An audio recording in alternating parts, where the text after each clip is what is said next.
Congressman, I want to ask you about what's going on with the banks. We know the CEO of JP Chase is now leading the effort to save First Republic Bank. The Wall Street Journal reporting Jamie Dimon having discussions with other bank executives about ways to boost First Republic's capital. Last week, 11 of the country's biggest financial institutions deposited a total of $30 billion into First Republic to save it from collapsing.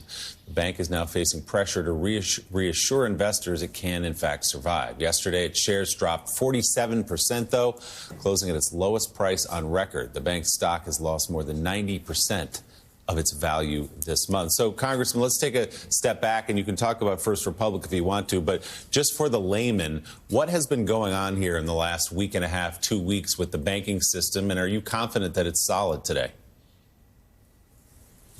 Yeah, I am confident that it's solid today. Look, we had a problem that originated at Silicon Valley Bank that was a pretty narrow problem. You had a bank, and by the way, you've got other banks like Signature, like First Republic, who had deposits, the vast majority of which were uninsured, meaning that the depositors weren't guaranteed to get their money back if there was a run on the bank. And, of course, that's exactly what happened at Silicon Valley Bank. This is not 2008, 2009 all over again, where Citibank and JP Chase and Bear Stearns and Lehman Brothers, the monsters, had absolutely toxic paper on their books that they thought was, were good bonds, but turned out to be worthless. This is about as far away from 2009 as you can get. So what's interesting right now is, number one, the regulators stepped in a week and a half ago.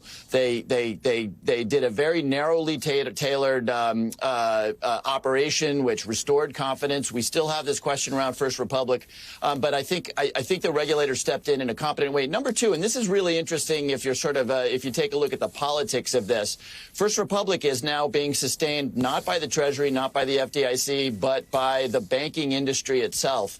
And I think that this has something to do with the more you see the regulators need to step in and guarantee more deposits and everything, Americans start to cotton on to the notion that when the banks act irresponsibly, as Silicon Valley absolutely did, holy smokes, in a matter of a weekend, the government, the regulators are there to help them. But, your average American out there who's struggling with his or her mortgage, they don't get that support. And that is politically absolutely toxic. So I think what you're seeing here is the industry recognizing that if we don't assist the stabilization here, the political blowback is going to be ugly, just the way it was, by the way, back in 2009, 2010.